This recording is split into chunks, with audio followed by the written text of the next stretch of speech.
சிலரை நீ முக்கியம் என நினைக்கும் வரையில்தான் அவர்களால் உன்னை காயப்படுத்த முடியும். அதுவே சிலரை கண்டு கொள்ளாமல் இருந்து பார், உன் மனவலிகள் குறையும்.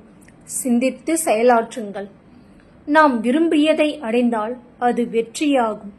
அதுவே நீங்கள் அடைந்ததை விரும்பினால் அது மகிழ்ச்சியாகும்.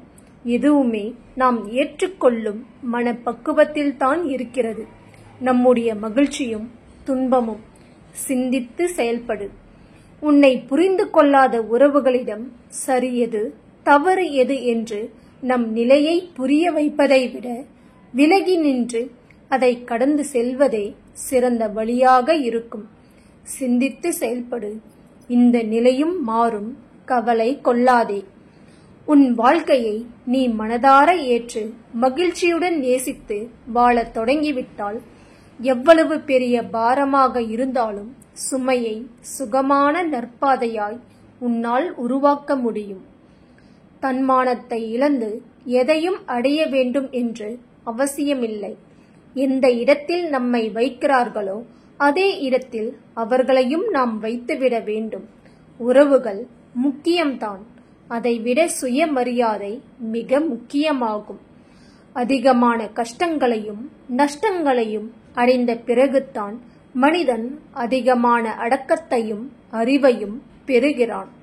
கஷ்டம் வந்தால் கலங்காதே, துணிந்து நில். இந்த நிலையும் மாறும். சிந்தித்து செயலாற்றுங்கள். உன் மனதை அமைதியாக வைத்துக்கொள். இந்த உலகில் நடக்கும் விஷயங்களை எல்லாம் நினைத்து மனதை குழப்பிக்காதே. உன்னை அமைதியாக நிம்மதியாக வைத்திருப்பது உனது கடமையாகும். சிந்தித்து செயல்படுங்கள்.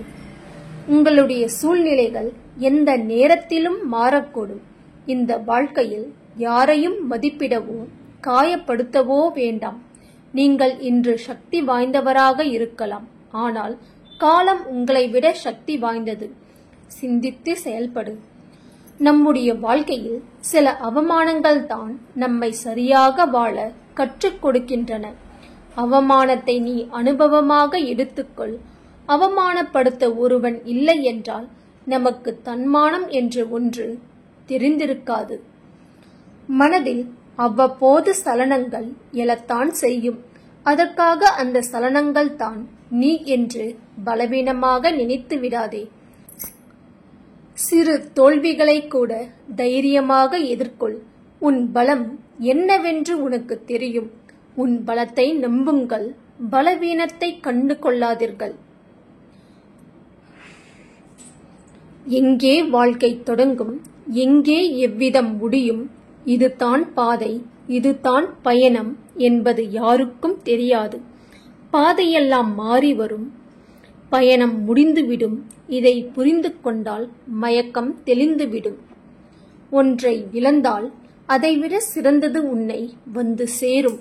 நீ இழந்தது உனக்கு நல்லது அல்ல என்பதை காலம் ஒரு நாள் நிச்சயம் சுட்டிக்காட்டும்.